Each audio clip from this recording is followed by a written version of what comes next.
समस्त भाइयों को, देशवासियों को, माताओं को, साथ ही साथ हमें जो फॉलो करते हैं, हमें जो शेयर करते हैं, हमें जो देखते हैं और अपना विचार हमें शेयर करते हैं, उन सबका धन्यवाद। साथ ही साथ काशी विश्वनाथ वाराणसी में विराजमान भगवान भोलेनाथ, हमारे माता पिता, हमारे गुरुजन, आप सबको मैं हृदय से प्रणाम करता हूं और आप लोगों से निवेदन करता हूं कि आप सब अपने शिष्य, अपने पुत्र, अपने बालक, अपने दास पर ऐसी कृपा करें कि मैं विनोद दुबे धर्म के क्षेत्र में जो कुछ भी हमसे भगवान की चर्चा हो सके हम उसे निरंतर करता रहूं। यही आप लोग हमें आशीर्वाद दीजिए और आप सबका आशीर्वाद, आप सबका सहयोग अगर हमें हृदय से प्राप्त होगा तो आप सबकी कृपा से एक स्तंभ, एक किला हम स्थापित करने का प्रयास करेंगे। बस आप जैसे देशवासियों का, आप जैसे भाइयों का हमें प्यार चाहिए, आशीर्वाद चाहिए। जब तक किसी का प्यार आशीर्वाद नहीं प्राप्त होता है, मनुष्य अपने लक्ष्य की तरफ बढ़ नहीं सकता। तो आइए आज के इस प्रसंग में श्रीमद् वाल्मीकि रामायण के माध्यम से सर्ग नंबर 16 शेयर करने का मैं प्रयास कर रहा हूँ। और आज का प्रसंग है जो भैया देवी क्या कहते हैं, सीता से संबंधित सुंदरकांड का प्रसंग है। और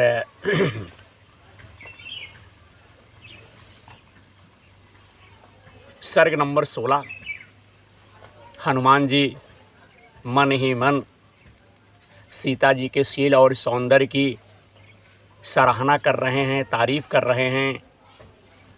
साथ ही साथ देवी सीता को दुख में पड़ी, कष्ट में पड़ी, विपत्ति में पड़ी हुई देख करके दुखी भी हो रहे हैं। जय बजरंगबली। परम प्रशंसनीय सीता और गुणाभिराम भगवान श्री राम की प्रशंसा करके, तारीफ करके वानर श्रेष्ठ साथियों हनुमान जी फिर विचार करने लगे, फिर सोचने लगे। लगभग 2 घड़ी का समय बीत जब गया तो इसके बाद फिर कुछ सोच विचार करके उनके नेत्रों से हनुमान जी के आंसू भर आए और वह तेजस्वी हनुमान जी सीता के विषय में, बारे में फिर विलाप करने लगे। जिन्होंने गुरुजनों से शिक्षा पाई है, उन लक्ष्मण के बड़े भाई श्री राम की प्रियतमा पत्नी सीता भी यदि इस प्रकार दुख से, मुसीबत से, कष्ट से आतुर हो रही है तो यह कहना पड़ता है कि काल का उल्लंघन करना सभी के लिए अत्यंत कठिन है। साथियों, समय किसी को बख्शा नहीं है। जैसे वर्षा ऋतु आने पर देवी गंगा नदी अधिक क्षुब्ध नहीं होती, उसी प्रकार श्री राम तथा बुद्धिमान लक्ष्मण के अमोघ पराक्रम का निश्चित ज्ञान रखने वाली देवी सीता भी शोक से अधिक विचलित नहीं हो रही है। साथियों, सीता के शील, स्वभाव, अवस्था और बर्ताव श्री राम के ही समान है। उनका कुल भी उन्हीं के तुल्य, उन्हीं के समान साथियों महान है। अतः श्री रघुनाथ जी विदेह कुमारी सीता के सर्वथा योगी हैं तथा वह कजरारे नेत्रों वाली सीता भी भगवान श्री राम के ही योग्य हैं। नूतन सुवर्ण के समान दीप्तमती और लोक कमनीया लक्ष्मण जी के समान शोभामयी सीता को देखकर हनुमान जी भैया श्री रामचंद्र जी का फिर स्मरण करके याद करके मन ही मन हनुमान जी सोचने लगे, अपने आप में कह रहे हैं कि इन्हीं विशाल लोचना सीता के लिए भगवान श्री राम ने महाबली बाली का वध कर दिया, बाली की हत्या कर दी। साथ ही साथ रावण के समान महान पराक्रमी कबंध का भी भगवान श्री राम ने वध कर दिया। इन्हीं के लिए श्री राम ने वन में पराक्रम करके भयानक राक्षस विराध को भी उसी प्रकार युद्ध में मार डाला, जैसे देवराजेंद्र ने संबरासुर का वध किया था।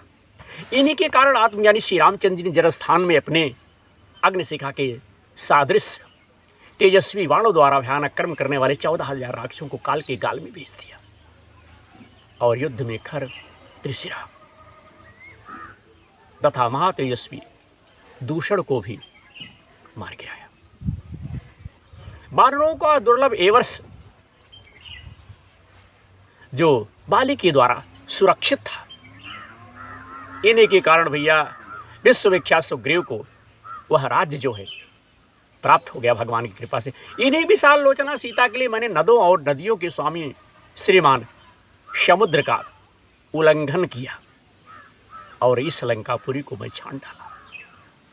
इसके लिए यदि भगवान श्री राम समुद्र पर्यांत पृथ्वी तथा सारे संसार को भी उलट देते तो भी वह मेरे विचार से उचित ही होता। हनुमान जी सोच रहे इस प्रकार से साथियों, एक और तीनों लोकों का राज्य और दूसरी ओर जनक कुमारी सीता को रख अगर तुलना की जाए तो त्रिलोकी का सारा राज्य सीता की एक कला के बराबर भी नहीं हो सकता। ये धर्मशील मिथिलेय नरेश महात्मा राजा जनक की पुत्री सीता पतिव्रता धर्म में बहुत दृढ़ है। जब हल के मुख फाल से खेत जोता जा रहा था उस समय ये पृथ्वी को फाड़कर कमल के पराग की भांत क्यारी की सुंदर धूलि में लिपटी हुई थी। जो परम पराक्रमी श्रेष्ठ शील स्वभाव वाले और युद्ध से कभी पीछे ना हटने वाले थे, उन्हीं महाराज दशरथ के ज्येष्ठ पुत्र बधू हैं। धर्मज्ञ, कृतज्ञ एवं आत्मज्ञानी भगवान श्री राम की ये प्यारी पत्नी सीता इस समय राक्षसों के बस में पड़ गई है, फंस गई है, बच गई है। ये केवल पति प्रेम के कारण सारे भोगों को लात मारकर विपत्तियों का कुछ भी विचार ना करके श्री रघुनाथ जी के साथ निर्जन वन में चली आई थी। यहाँ आकर के फल मूलों से ही संतुष्ट रहती थी, खुश रहती थी, पतिदेव की सेवा में लगी रहती थी और वन में भी उसी प्रकार परम प्रसन्न रहती थी जैसे देवी सीता महलों में प्रसन्न रहती थी। उसी प्रकार से देवी सीता वनों में भी प्रसन्न रहती है।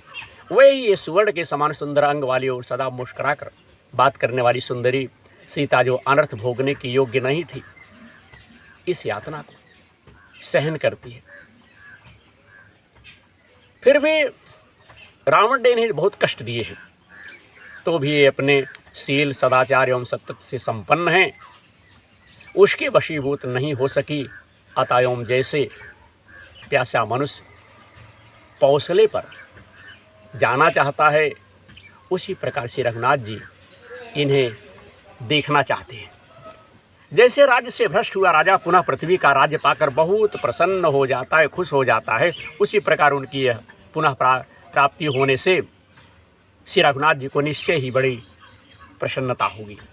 ये अपने बंधुओं से बिछुड़कर विषय भोग को तिलांजलि दे केवल भगवान श्री राम जी के समागम की आशा से ही अपना शरीर जो है धारण किए हुए हैं। हनुमंत लाल जी भैया इस प्रकार से सोच रहे हैं। जय श्री राम।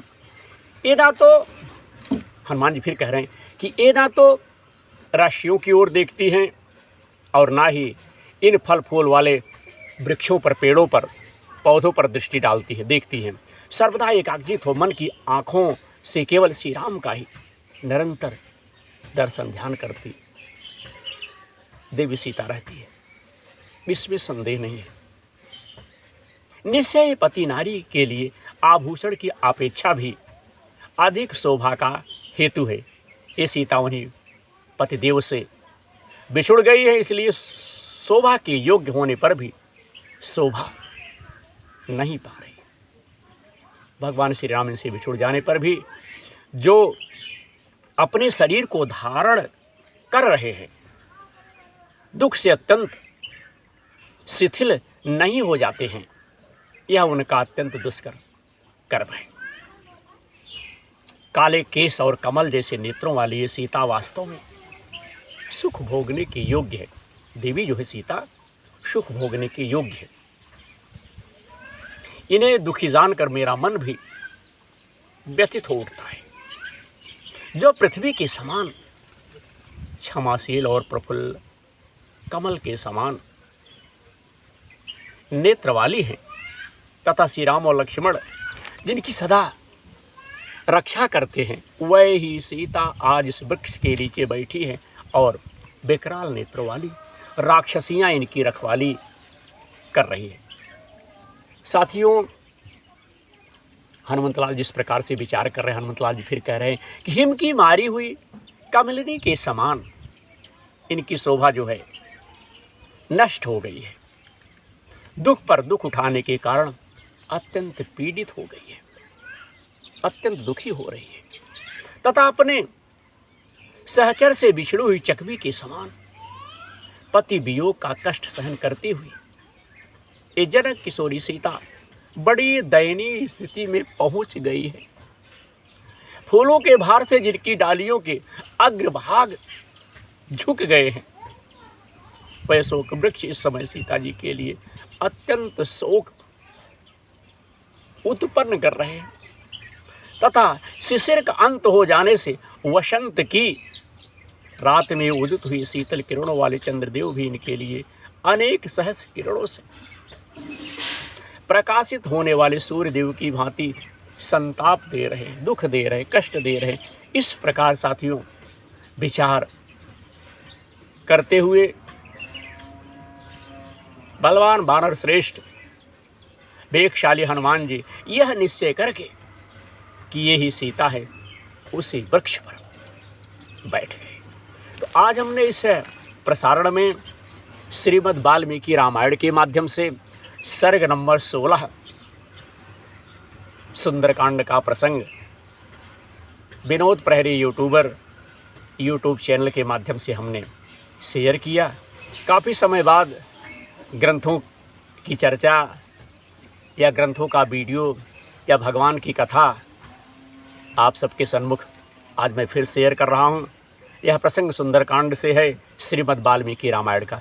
आशा करता हूँ कि आप सबका प्यार, उदार स्नेह, आशीर्वाद हमें इसी प्रकार से मिलता रहेगा। धर्म के क्षेत्र में आप सबका सहयोग भी मिलता रहेगा और आप सबके सहयोग, आशीर्वाद से यह धार्मिक कार्य जो है चल रहा है। तो हमारे कार्यक्रम को देखने के लिए आप लोग यूट्यूब पे जाकर के सर्च कर सकते हैं, विनोद प्रहरी यूट्यूब चैनल। हम आपके विचारों का स्वागत करता हूं। आपका विचार हमारे लिए सर्वोपरि है। अपने भाई विनोद दुबे को आप लोग ही आशीर्वाद दीजिए। जय शिव शंकर भोलेनाथ, जय हो गुरुदेव महाराज की, जय बजरंग बली हनुमान।